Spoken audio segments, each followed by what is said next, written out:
Waalaikumsalam warahmatullahi wabarakatuh. Selamat malam dan selamat sejahtera bagi kita semua. Yang saya hormati Bapak dosen Iwan Wicaksono MPD. Di sini kelompok kami akan mempresentasikan materi pendidikan profesi dengan judul memahami pengembangan sikap profesional.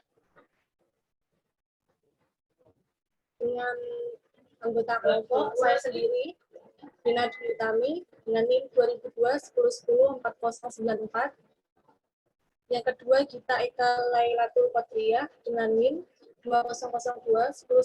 2002-1010-4097.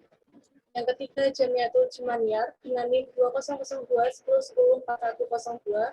Yang keempat, Intan Hayati dengan NIM 2002-1010-4114.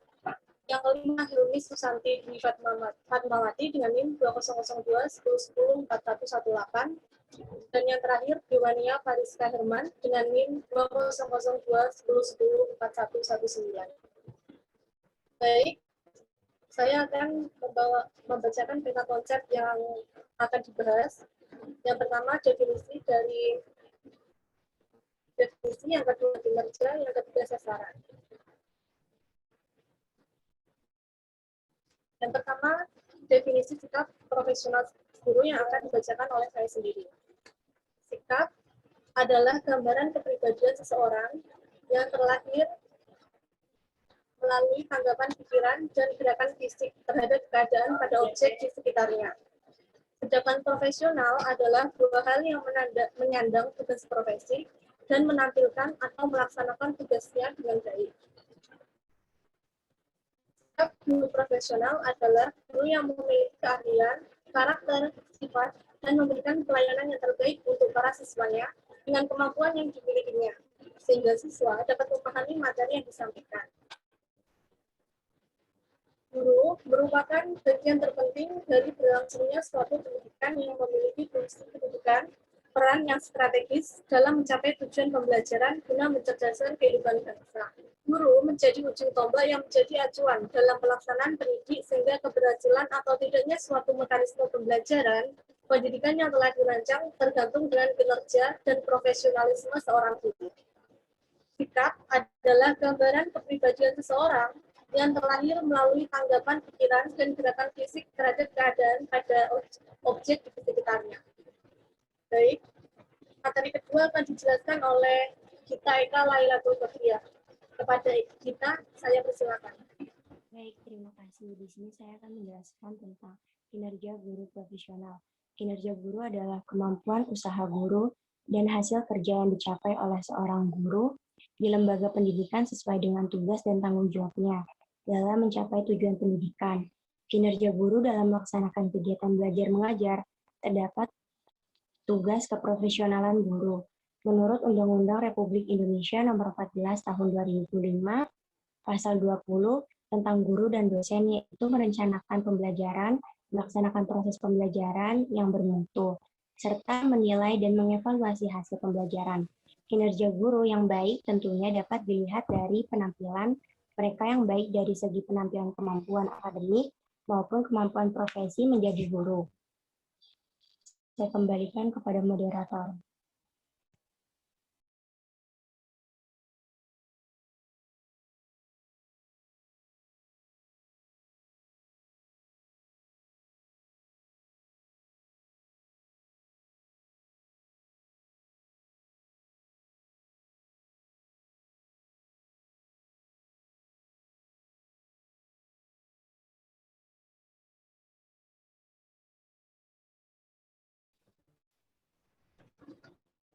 Baik, materi selanjutnya akan disampaikan oleh Jamiatul Jumaniar. Kepada Jamiatul, saya persilakan. Terima kasih kepada moderator. Selanjutnya, faktor-faktor yang mempengaruhi kinerja guru. Yang pertama ada kepemimpinan kepala sekolah. Kepala sekolah yang memimpin dengan baik akan membuat anggotanya atau bawahannya merasa senang dan betah selama bekerja. Yang kedua ada fasilitas kerja. Fasilitas yang memadai akan mempengaruhi kinerja guru dalam memberikan pelayanan. Yang ketiga ada harapan-harapan. Guru memiliki harapan baik dalam pembelajaran agar terciptanya suasana pembelajaran yang efektif dan efisien. Yang keempat, ada kepercayaan personalia sekolah. Guru akan merasa nyaman apabila dalam lingkungan sekolahnya saling menciptakan suasana saling percaya satu sama lain. Terima kasih, saya kembalikan kepada moderator.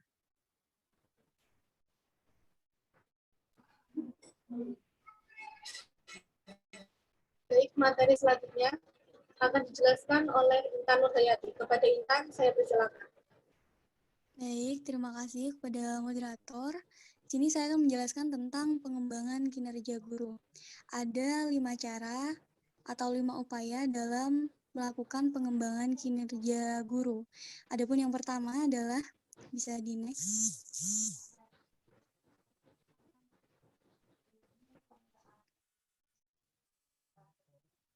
Di next. Halo? Halo, apakah suara saya terdengar? Iya, terdengar. Bisa di next. Di saya soalnya macet.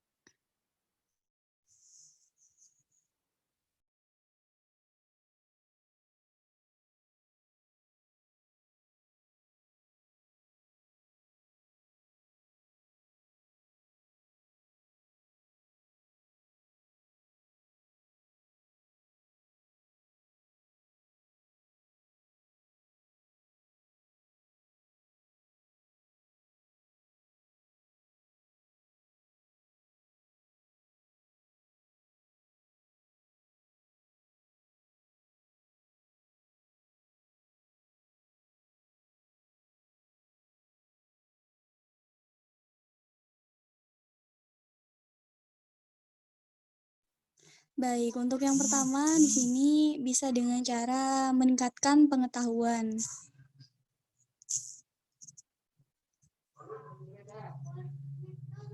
Pengetahuan merupakan sesuatu yang diperoleh melalui pengalaman yang tidak hanya melalui indera saja, akan tetapi juga melalui suatu eksperimen.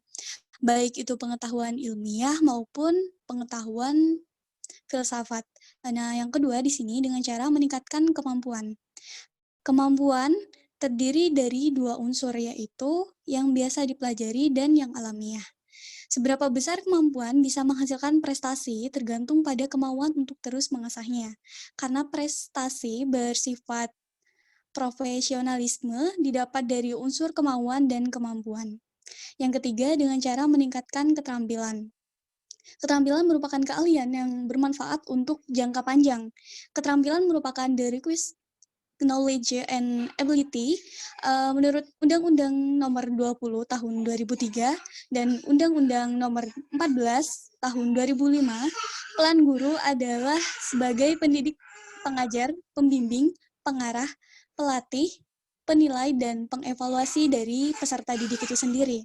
Yang keempat di sini dengan meningkatkan sikap diri atau attitude. Sikap diri seorang terbentuk oleh suasana lingkungan yang mengitarinya. Kepribadian adalah keseluruhan perilaku individu yang merupakan hasil interaksi antara potensi-potensi bio dan psikologi, serta fisikal yang terbawa sejak lahir dengan rangkaian situasi lingkungan yang terungkap pada tindakan dan perbuatan serta reaksi mental atau psikologisnya jika mendapat suatu rangsangan dari lingkungan itu sendiri. Nah, yang terakhir atau yang kelima di sini dengan cara mengembangkan kebiasaan diri. Kebiasaan adalah suatu kegiatan yang terus-menerus dilakukan yang tumbuh dari dalam pikiran. Guru sebagai pekerja harus berkemampuan yang meliputi penguasaan materi pelajaran, penguasaan profesional keguruan dan pendidikan, penguasaan cara-cara menyesuaikan diri dan berkepribadian untuk melaksanakan tugasnya. Di samping itu, guru harus merupakan pribadi yang berkembang dan bersifat dinamis. Sekian dari saya kembalikan kepada moderator. Terima kasih kepada Intan. Materi selanjutnya akan dibacakan oleh Helmi. Kepada Helmi, saya persilakan.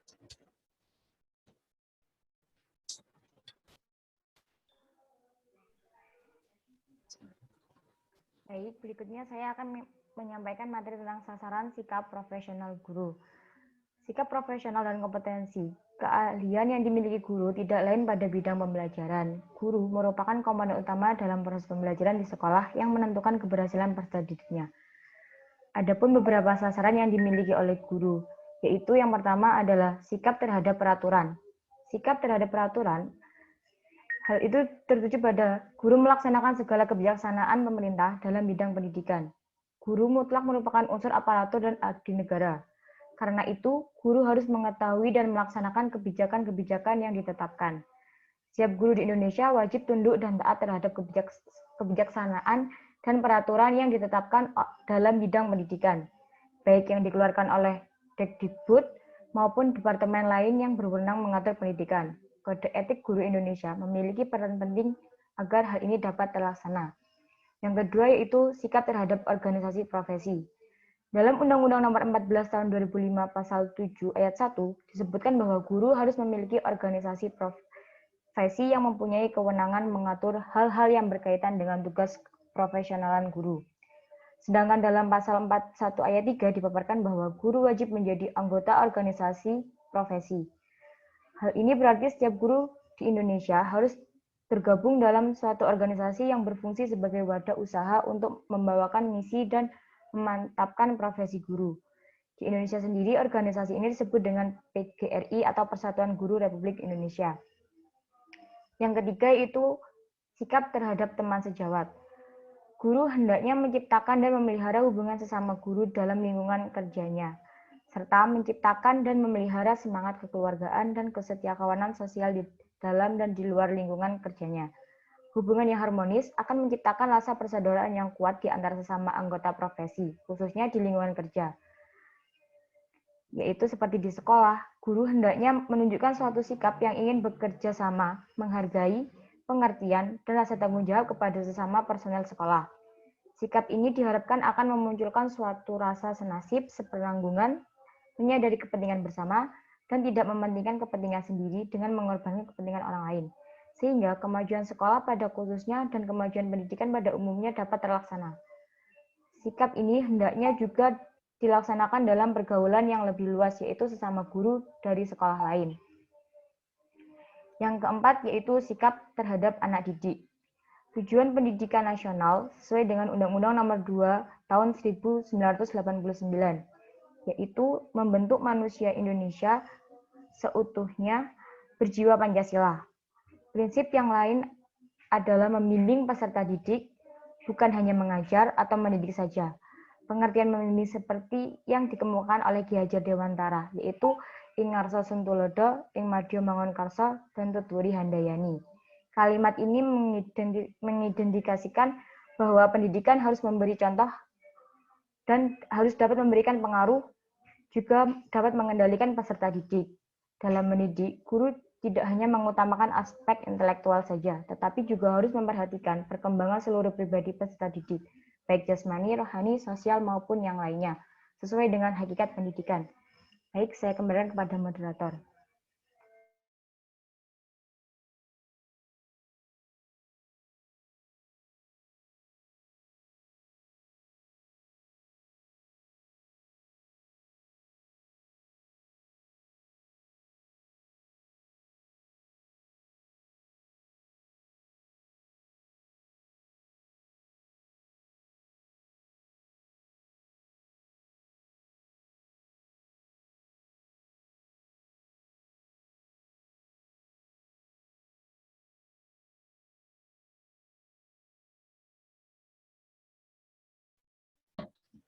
Baik, materi selanjutnya akan disampaikan oleh Dewania. Kepada Dewania, saya persilakan. Baik, terima kasih moderator. Di sini saya akan melanjutkan sebab selanjutnya, yaitu sikap tempat kerja. Untuk menyukseskan proses pembelajaran, guru harus bisa menciptakan suasana kerja yang baik. Dalam hal ini, suasana sekolah misalnya. Oleh sebab itu, guru harus aktif mengembangkan suasana yang baik dengan segala cara, baik dengan penggunaan metode yang sesuai maupun dengan penyediaan alat belajar yang cukup. serta pengaturan organisasi kelas yang baik ataupun pendekatan lain yang diperlukan. Selanjutnya, sikap pemimpin. Sebagai salah seorang anggota organisasi, baik organisasi guru maupun yang lebih besar, guru akan selalu berada dalam bimbingan dan pengawasan pihak atasan. Dari organisasi guru, ada strata kepemimpinan mulai dari cabang daerah sampai ke pusat. Oleh karena itu, sikap guru terhadap pemimpin haruslah positif, sopan, dan bersikap loyal. Selanjutnya, sikap terhadap pekerjaan. Seorang guru sebagai pendidik harus benar-benar berkomitmen dan memajukan pendidikan. Guru harus mampu melaksanakan tugasnya dan melayani peserta didik dengan baik, agar dapat memberikan layanan yang memuaskan kepada masyarakat. Sehingga guru selalu dituntut untuk secara terus-menerus meningkatkan dan mengembangkan pengetahuan dan keterampilannya. Sekian, saya kembalikan kepada moderator.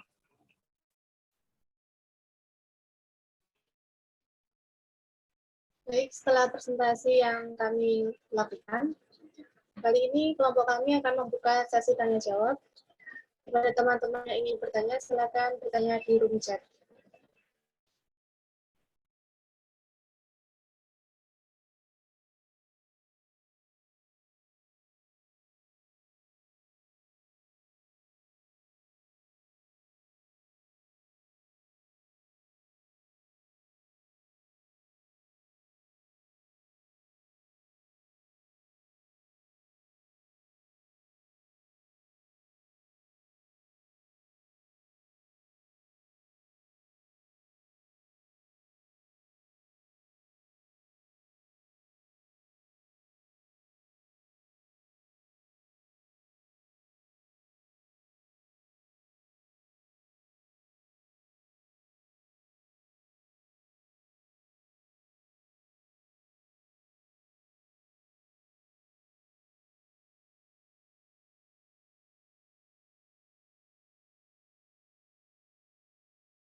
Baik, saya akan menjawab pertanyaan dari Muhammad Nur Kadir dan bertanya tentang bagaimana upaya yang dilakukan sekolah dalam meningkatkan kinerja seorang guru.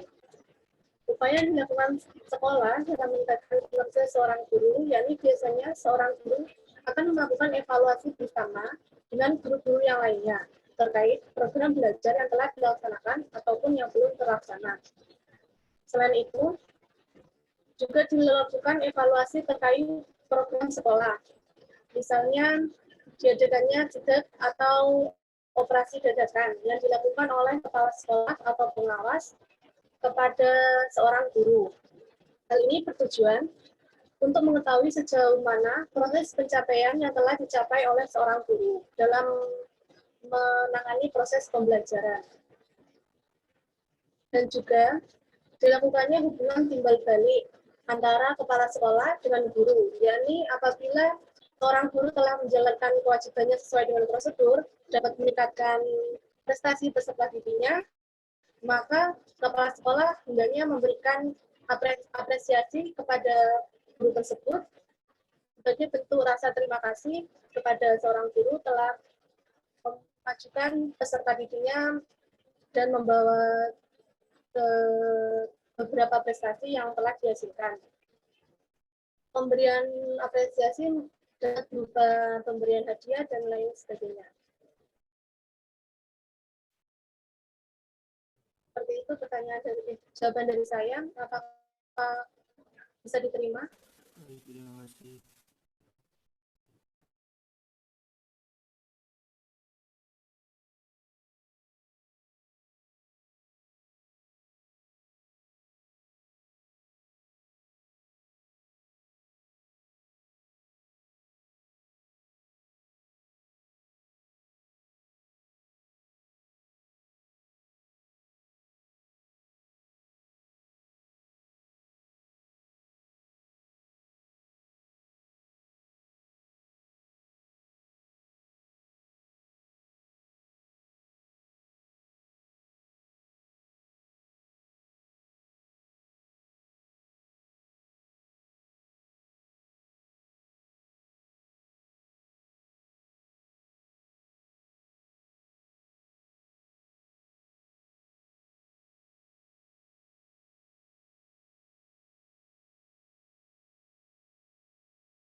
Baik, pertanyaan dari Aprilia akan dijawab oleh Helmi. Kepada Helmi, saya persilakan. Baik, di sini saya akan menjawab pertanyaan dari Aprilia Lulita Nadia Hidayat, yaitu pertanyaannya, apakah kinerja seorang pendidik berpengaruh terhadap peserta didik, dan bagaimana cara menciptakan kinerja yang baik bagi seorang pendidik? Apakah seperti itu, April? Ya, betul, Helmi.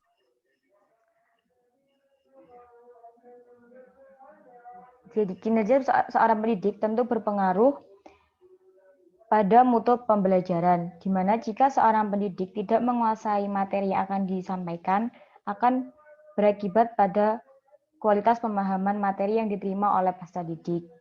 Sebagai upaya peningkatannya, dapat dilakukan dengan berbagai upaya, seperti melalui program sertifikasi guru, melakukan pengembangan kurikulum nasional dan lokal, mengikuti pelatihan-pelatihan untuk meningkatkan kompetensi guru, pengadaan buku dan alat pembelajaran, serta perbaikan sarana dan prasarana pendidikan sebagai penunjang kelancaran proses pendidikan.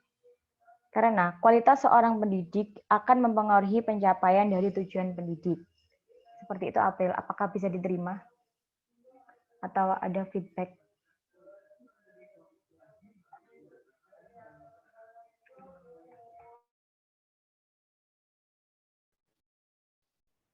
Baik, pertanyaan dari Rina Indriani akan dijawab oleh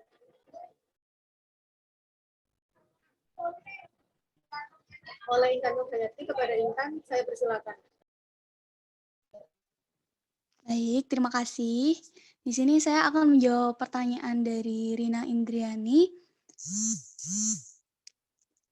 Pertanyaannya adalah bagaimana upaya yang dilakukan atau cara untuk menanggulangi guru yang belum bisa menguasai bahan pengajarannya dan guru yang belum bisa mengolah kelas secara kondusif. Kemudian terkadang terdapat guru yang membawa suasana kelas menjadi tegang sehingga penyampaian ilmu kurang maksimal. Dan jika terdapat guru yang mengajar di luar basic atau bidangnya, apakah dapat dikatakan sebagai guru profesional? Baik, yang pertama, tentang upaya yang dilakukan atau cara menanggulangi guru yang belum bisa menguasai bahan pengajarannya dan guru yang belum bisa mengolah kelas secara kondusif. Ini akan saya jawab berdasarkan sudut pandang dari kita sebagai calon guru ya.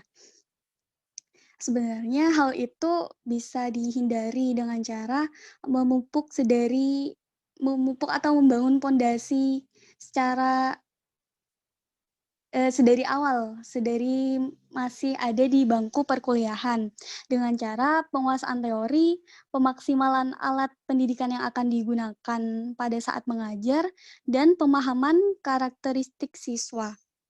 Kemudian, apabila terdapat guru yang membawa suasana kelas menjadi tegang sehingga penyampaian ilmu dirasa kurang maksimal, apakah hal tersebut termasuk ke dalam sikap guru profesional? Menurut saya tidak ya, karena guru yang profesional harus cermat memilah metode mana yang akan diterapkan agar suasana kelas menjadi kondusif sehingga materi dapat tersampaikan dengan baik. Kemudian, jika terdapat guru yang mengajar di luar basic atau bidangnya, apakah dapat dikatakan sebagai guru profesional? Iya, dapat dikatakan sebagai guru yang profesional. Karena guru tersebut telah menerapkan sikap yang profesional dengan cara berusaha menguasai ilmu pengetahuan yang bukan basic dari guru itu sendiri. Sekian, apakah ada feedback dari Rina atau ada yang kurang jelas?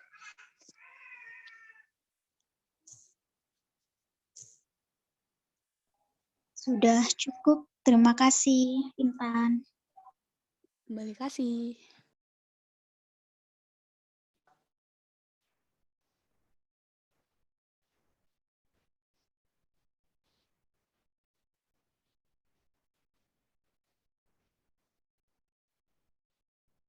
Pertanyaan selanjutnya dari Maya Susanti akan dijawab oleh Dewania. Kepada Dewania, saya persilakan.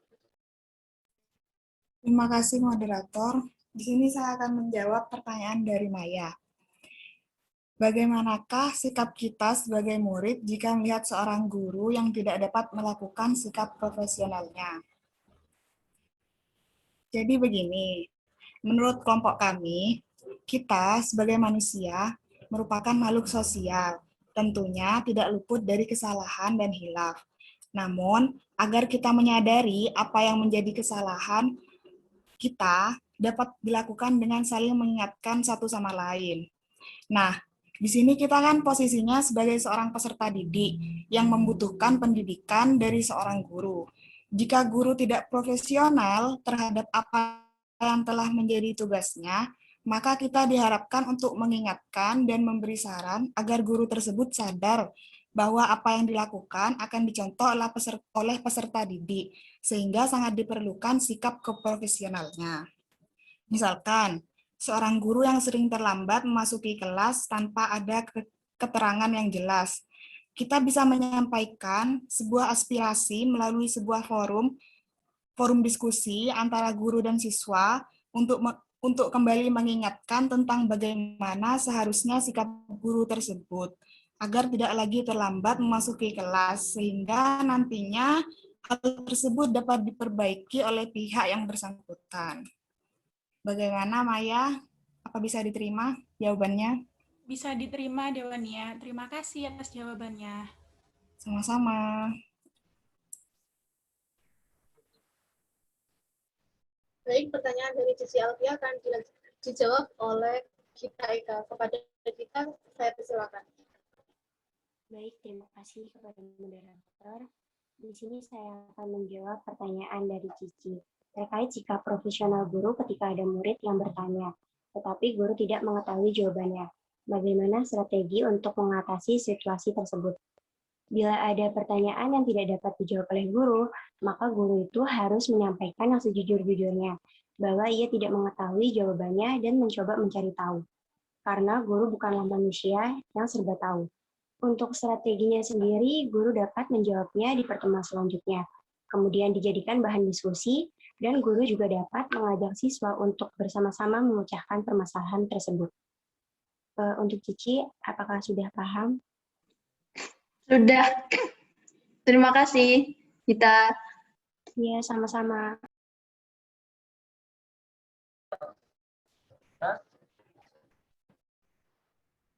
Pertanyaan yang terakhir dari Devi Novita akan dijawab oleh Helmi Dwi Susanti. Kepada Helmi, saya persilakan.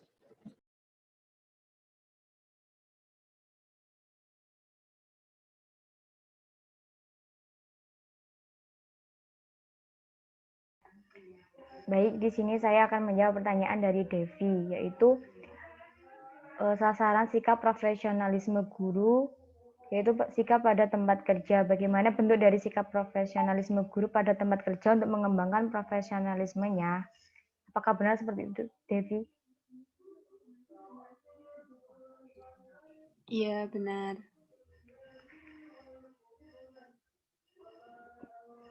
Mengenai bentuk sikap profesionalisme guru di tempat kerja dengan cara memberikan pelayanan yang terbaik selama mengajar di sekolah.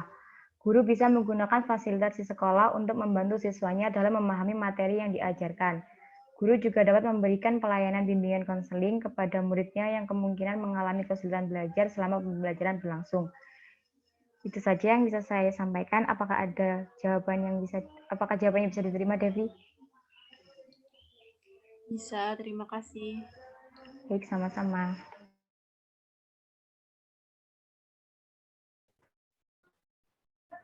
Baik, sekian presentasi dari kelompok kami. Apabila ada kurang dan lebihnya, mohon dimaafkan. Assalamualaikum warahmatullahi wabarakatuh. Waalaikumsalam warahmatullahi wabarakatuh. Waalaikumsalam warahmatullahi wabarakatuh.